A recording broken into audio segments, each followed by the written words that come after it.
Y este capítulo del manga finaliza con Celica enfrentando a algunas criaturas en el laberinto subterráneo de la academia. No es un spoiler, honestamente regresa a casa ya medio herida. Igual y me pasé un poco con esta declaración, porque la verdad es que bien entrados a la historia, Celica apenas si puede caminar bien y está cubierta de vendajes. Algunos ejemplos son la familia de duques Nablese, la de marqueses Chusser, la de barones Noir, y así la mayoría de estas familias son antiguos y grandes nobles, veteranos que han jurado lealtad a la familia real imperial desde la fundación del imperio. Bueno, de estas familias ya hemos hablado de los Cleitos, pero en este volumen se menciona que Wendy es parte de la familia de duques Nablese. Igual, no es tan relevante dado que al igual que en la familia Cleitos, el énfasis en condes, deja bastante claro que ella no es la cabeza de la familia en su generación. En el manga solo se muestra en una sola página y con una muy vaga descripción, pero bueno, en la novela Celica dice que siente ansiedad e incertidumbre cuando ve a Glenn progresar como profesor. Para esto hay que tener en cuenta un factor muy obvio. La edad de Glenn, que es aprendiz de Celica, además de ser su hijo adoptivo, pero vayamos aún más atrás, Glenn tiene actualmente 19 años, el año anterior estuvo desempleado y pasó 3 años en el ejército. Ahora bien, si bien la obra transcurre en un ambiente un tanto medieval, es de esperarse que Celica se sintiera culpable por mandar a un niño huérfano prodigio cuya magia es única a ser un asesino del ejército por 3 años. Esto es la causa del llanto de Celica en algunos de sus días, como lo menciona en esta parte de la novela, y razones de sobra tiene, dado el contexto. Es un milagro que Glenn pueda ser un humano funcional aún con todo su estrés postraumático y la muerte de Sarah Silvers, su soporte moral, aún fresca. Leos menciona una orden de Santa Carol que básicamente se dedica a cazar sobrenaturales, como vendría siendo Lumia. La Orden de Saint Carol que mencioné en el vídeo pasado, es el partido de extrema derecha en Rezaría, y el cual aparentemente tiene control sobre la Inquisición, y en este volumen se dice que están suprimiendo aún más los textos religiosos. La casa de Teresa, Conglomerados Reid, es quien brinda las provisiones usadas en el viaje, incluso dándole un descuento a Glenn. Esto es medio irrelevante, pero básicamente es una de tantas muestras de que los personajes secundarios realmente tienen una utilidad en el manga, así como recordar que hay todo un sistema político y económico lleno de gente con intereses en este universo. El lugar por donde van los carruajes es la carretera de Arugor, que conecta Fellite con Orlando, que es la capital. Se menciona que fue Bernard quien le enseñó a Glenn a hacer trampa en las cartas. Durante el viaje se menciona que están en el año 1853. Los medios de transporte a vapor solo existían en Itería, al norte del imperio. El resto de lugares aún no tenía infraestructura ferroviaria. Algo que me confunde pero no se clarifica aún es si la guerra de reverencia divina y la gran guerra mágica son la misma cosa, aunque viendo los datos puede que la guerra de reverencia divina sea simplemente un error de traducción, ya que el origen de las familias nobles se remonta al inicio del imperio y es improbable que eso haya pasado apenas hace 40 años. Roland Etruria, autor del libro El mago de Melgarius, no es un autor del todo sino más bien un filólogo, el cual recopiló historias alrededor de todo el imperio para poder escribir el libro. Por poner un ejemplo de la vida real, sería como las antologías de los hermanos Grimm, que en sus antologías recopilaron cuentos del folclore, cuentos para niños y demás historias que normalmente solo se transmitían de forma oral. La magia usada para iluminarse se llama Touchlight. Las criaturas a las que se enfrentan son espíritus malignos. Estos aparecen en las ruinas. Dado que las ruinas están cerca de venas espirituales, estos pierden la cordura y atacan a todo aquel que se acerque, igual que los loquitos del Blasphemous 1. Para los seres fantasmales los hechizos elementales no sirven, necesitan algo que pueda interrumpir el flujo mágico, algo que ya tenga poder mágico antes de ser lanzado, como Magic Bullet. En las regiones orientales esto se conoce como Ki. El observatorio es bastante extenso, tiene salas de ritual, salas para rezar, observatorios y un planetario.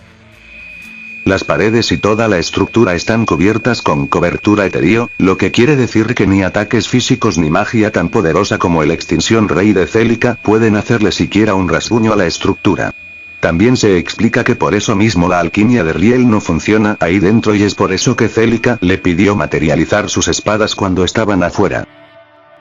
Las gemelas del cielo, Taum, son la deidad de una de las religiones de los antiguos, que creían que el cielo tenía una voluntad propia, y creían que representaban los cielos. Suena confuso, ellos deificaron el cielo físico pero creían también que representaba el cielo espiritual, y antes de que salga el mamador de turno, hay que aclarar que en la vida real no solo el cristianismo y sus ramas creen en algo parecido, es un tropo usado en muchas religiones y es bastante antiguo.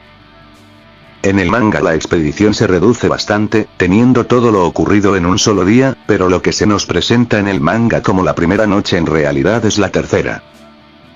La conversación entre Glenn y Celica en las aguas termales es genuinamente horrible en la novela. Normalmente el fanservice es incómodo, bueno, sí un poco, pero en este caso tiene un motivo de estar ahí y es hacer que las cosas se vuelvan incómodas, chistes rancios, fanservice y dos de los personajes más jodidos de esta obra intentando eliminar la brecha emocional que no han sido capaces siquiera de nombrar en toda su vida. Honestamente puede no ser un momento tan denso en términos filosóficos, pero genuinamente se siente como una cachetada a secas en medio del ambiente decadente pero soportable que maneja este volumen.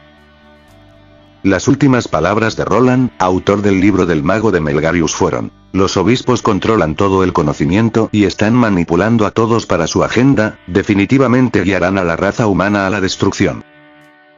En el manga Glenn dice que el catalizador que Lumia usa se lo regaló la reina en la competencia de magia. En la novela simplemente dice que es un recuerdo de la reina, sin mencionar en qué momento se lo dio.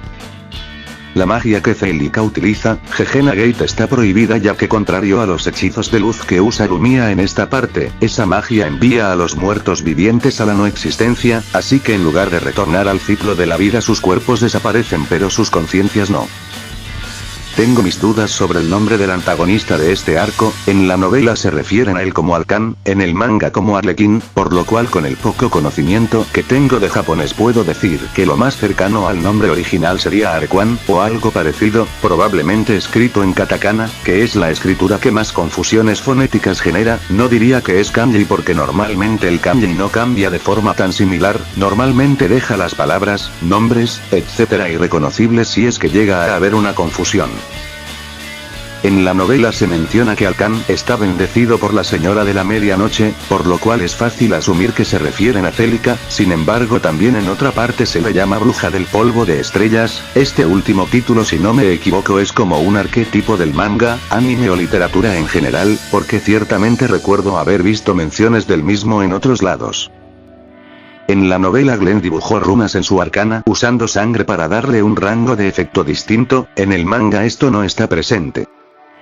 El reloj que Celica usa para activar su mundo de tiempo detenido se llama la Tílica. Si lo recuerdan, la diosa que usan para el concurso de magia del segundo volumen lleva ese mismo nombre, sin embargo si está relacionada al objeto aún no se menciona.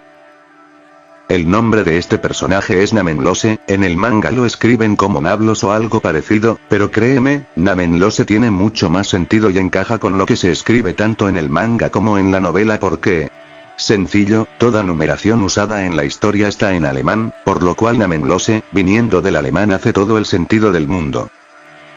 Después del capítulo 36 del manga, hay un capítulo extra con una mini historia de Lumia y Glenn consiguiendo una planta para salvar a Sistina después de que una serpiente la mordió durante una clase. El otro capítulo extra es el 40.5 y es sobre Rosalie y Tate, una kohai de Glenn cuando estaba en preparatoria, reencontrándose con él y pidiéndole ayuda para su trabajo de detective. Es más un capítulo cómico, pero honestamente a mi parecer maneja un humor bastante rancio. No tiene fanservice, pero es uno de esos personajes cuyo chiste recurrente es ser estúpida.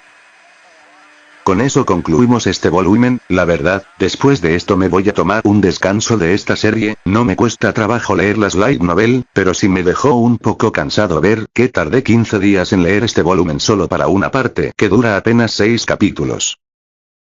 Sin más que decir, los dejo con una ilustración de Ivy Nitty Glenn, que se incluyó en el capítulo 41 del manga.